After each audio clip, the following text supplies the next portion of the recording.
I'm very excited to get this youth rally started. And I'm so glad that everybody came here, and it's very encouraging to see everybody here. You could be doing just about anything else that you wanted on a Friday night, but you chose to be here. And everybody that is here is so thankful for that. And it's wonderful to see so many young people make that decision. But before I get started, every year I say this, but I absolutely love this event. It's one of my favorites to speak at. It was the first event that I speaked at, and the whole weekend's always a blast. So I'm very excited to get it started. And as you guys know, our theme for this year is Be. And I was given the first lesson to start it off, and mine is Be Your Best. And whenever I saw that I got this lesson, I was very excited because this concept and idea is very close to me. Because as I've grown up through the years, I've heard over and over and over, be your best and forget the rest in every part of my life. And if you don't believe me, you can ask my siblings. I bet Charlie even knows that saying because we hear it all the time. And so this topic is very close to me, and I really love it. But I want to begin tonight with a story of a little bird. So one day in a beautiful, full jungle, a fire started. The animals started to run out of the jungle as fast as they could. All of the animals got out of the jungle and stood on the other side of the river. They watched as their homes were swallowed up by this fire. Then one little bird swooped down and filled his beak with water. The little bird then flew over the jungle and dropped the water that he had in his beak on the fire. Then this little bird continued to do that. He would fly back down into the water and scoop up as much water as he could in his beak, fly back over the jungle and drop it. And he did it over and over and over. And eventually, some other birds started to join in, and they would swoop down with him and pick up water in their beaks, and they would fly over and drop it. And soon, it had spread, and every animal was doing all they could to stop this fire. Elephants were filling their trunks. Every animal was working together to get this fire stopped. And eventually, it did stop. And the jungle grew back beautiful. And it was all because one little bird did the best that he could do. And this little bird is exactly what we need to be like. We never need to demand anything but the best from ourselves or from other people. There's nothing that we can do above our best. And that's what we need to strive to do each and every day. And we see that this is even what God says in the Bible. Never in the Bible does God command us to be perfect. Jesus was the only perfect human to ever live on this earth. Hebrews 14:5 says, For we have not a high priest which cannot be touched with the feelings of our infirmities, but was in all points tempted like as we are, yet without sin. This verse clearly points out that Jesus was perfect with no sin. And God never demands this from us. Actually, he realizes that this is impossible for us. In Romans 3:23, it says, For all have sinned and come short of the glory of God. So we see that God does not expect perfection from us. He never demands this from us. So what does God want? Well, God wants us to be our best. That's all he asked. And I want you to realize that the title of the lesson tonight is Be Your Best. The title of the lesson is not Be the Best, because that would be a whole other topic that we'd have to get onto. As Christians, we should never try to compare ourselves or put ourselves above others to where we are the best. Because as soon as we start to tear down others or put everything aside and go by all means to become the best, I guarantee you there's something else wrong with your priorities. And so we need to remember that it's not that we are the best, but that we are our best. And those are two totally different things that I wanted to make sure you have in your mind. And so tonight we're going to look at a few biblical examples of people that did what they could and their best. Our first example is Noah. And so we all know the story of Noah. He was commanded to build a very specific ark that would save those in it from a great flood that was to destroy the earth. And we see that Noah did his best twice. First time he did his best was whenever he followed God's extremely detailed and specific plan perfectly to build this ark. But then the second part is who Noah saves whenever he goes on this ark. So we're going to start in Genesis 7, verse 7. If you would turn there. We're not going to read all of the story of Noah, but we're just going to read one verse. And starting in verse 7, it says, "And Noah went in, and his sons, and his wife, and his sons' wives, with him into the ark because of the waters of the flood." So God was destroying the earth because of the wickedness of all the people on the earth. But Noah only saved his family. And this was the best that Noah could do. And I have no doubt that Noah did what he could to try to save others. I think that Noah was the kind of man that would have strived to save as many people as he could. But the best that he could do was to save his family. And sometimes this can be diminished or underplayed, the saving of his family. But I want you to think about it. If everyone just focused on saving their family, where would this earth be? Where would the world be? If everybody saved their families, and everybody would be saved, because everybody's family. And so this is a very important thing, that we can do our best in saving our families. Another Old Testament example that we see is Cain and Abel. And this might be a weird example. Like, wait, Cain killed his brother.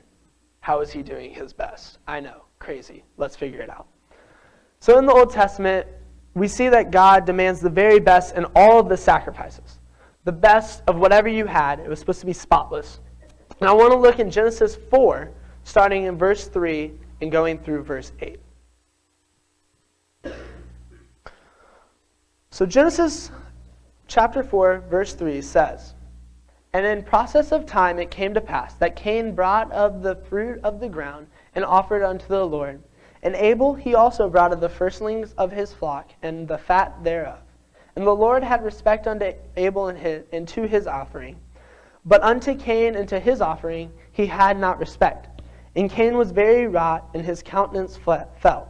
And the Lord said unto Cain, Why art thou wroth? And why is thy countenance fallen? If thou doest well, shalt thou not be accepted? And if thou doest not well, sin lieth at the door. And unto thee shall be his desire, and thou shalt rule over him. And Cain talked with Abel his brother. And it came to pass, when they were in the field, that Cain rose up against Abel his brother, and slew him." So we see in this example, Cain not giving his best. We're going to learn from his mistake. And so, as we know, Cain was very jealous of the sacrifice that Abel made, and that God was pleased with it. But the fact that Cain's offering was displeasing to God was not because of he was offering of the ground. He wasn't offering of animals. That's not why he was upset. But it was because he didn't give his best. It wasn't what he gave, it was how he gave it, and it wasn't his best. And that's what was wrong with his offering. So this is another example where we don't need to compare ourselves to others. Because that's what Cain did. Cain compared himself to Abel and said, I'm not as good as Abel. And that's where it fell. He became jealous, and as we all know, eventually Cain killed Abel. And then our third example is in the parable of the talents. If you would turn to Matthew 25, verse 14. We'll get started there. And so we all know this passage, but we're just going to go ahead and reread it to make sure that we're all on the same page. We're going to read, starting in verse 14, we're going to read the whole account. It's going to be a nice long reading. So starting here in chapter 25, verse 14, it says, For the kingdom of heaven is as a man traveling into a far country, who called his own servants, and delivered unto them his goods. And unto one he gave 5 talents, to another 2, and to another 1, to every man according to his several abilities, and straightway took his journey. Then he that had received the 5 talents went and traded with the same, and made them other 5 talents. And likewise he that had received 2, he also gained other 2. But he that had received 1 went and digged in the earth, and hid his Lord's money. After a long time the Lord of those servants cometh, and reckoneth with them. And so he that had received 5 talents came and brought other 5 talents, saying, Lord, thou deliverest me unto me 5 talents. Behold, I have gained beside them 5 talents more. His Lord said unto him, Well done, thou good and faithful servant. Thou hast been faithful over a few things, I will make thee ruler over many. Enter thou into the joy of thy Lord. He also that had received 2 talents came and said, Lord, thou deliverest unto me 2 talents. Behold, I have gained 2 other talents beside them. His Lord said unto him, Well done, good and faithful servant. Thou hast been faithful over a few things, I will make thee ruler over many things, and enter into the joy of thy Lord. Then he which had received the 1 talent came and said, Lord, I knew thee, thou art a hard man, reaping where thou hast not sown, and gathering where thou hast not strayed. And I was afraid, and went and hid thy talent in the earth. Lo, there thou hast that is thine. His Lord answered and said unto him, Thou wicked and slothful servant, thou knewest that I reap where I sow not, and gather where I have not strawed. Thou oughtest therefore to have put my money to the exchangers, and then at my coming I should have received my own with usury. Take therefore the talent from him, and give it unto him which hath 10 talents.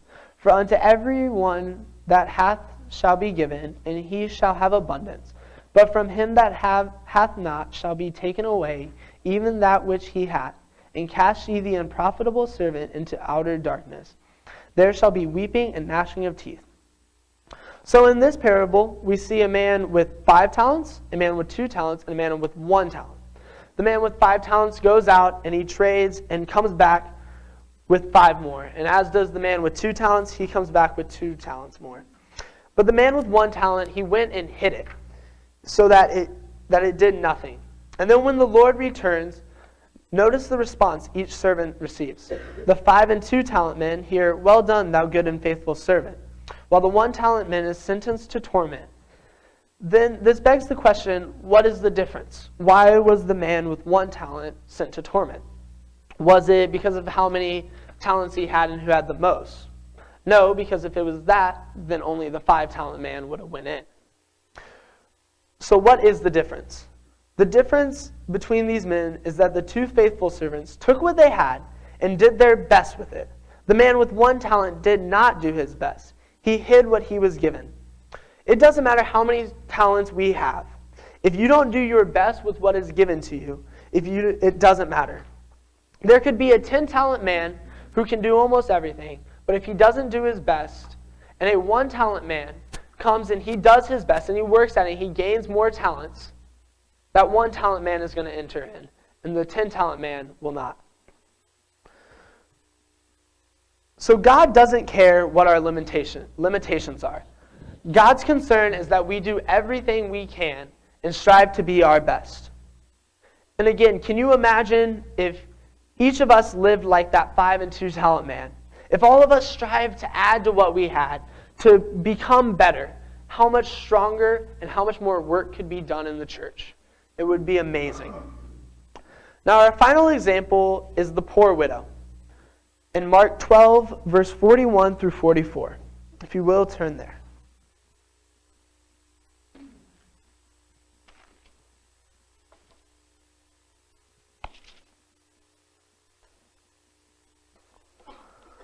Starting in verse 41, it says, And Jesus sat over against the treasury, and beheld how the people cast money into the treasury.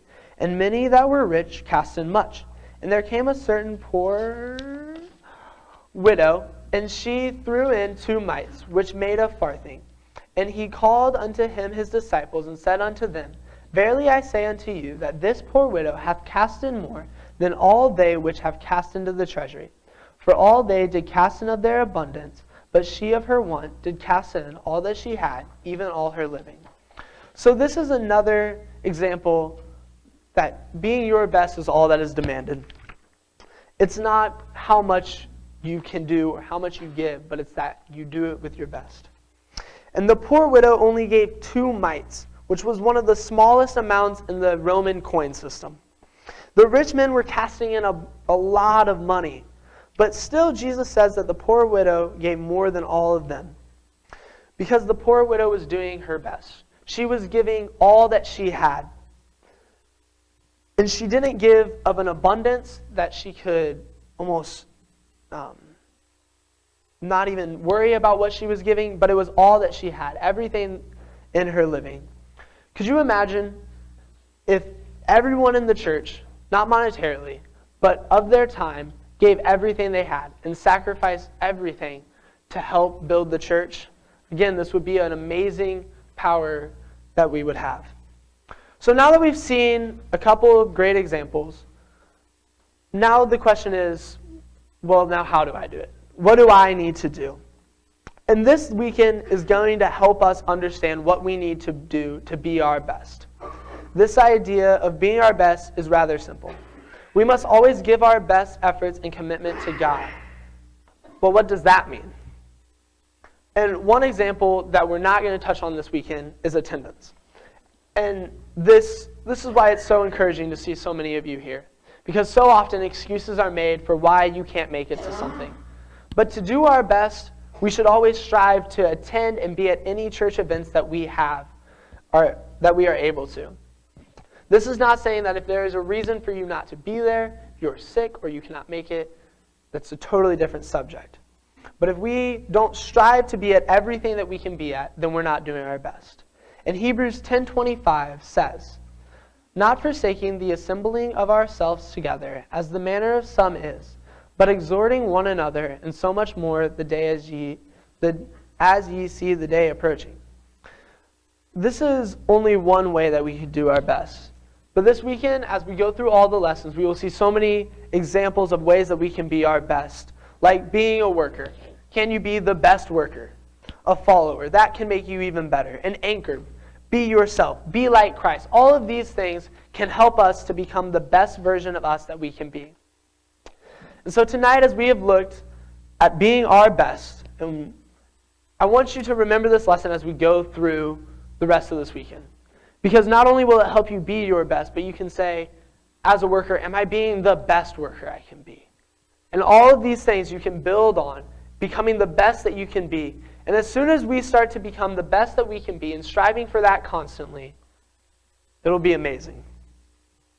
So tonight I hope that not only you have seen what it means to be your best and why it's essential, but I hope you have also been encouraged.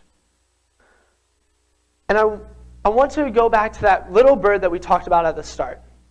We're just like that little bird.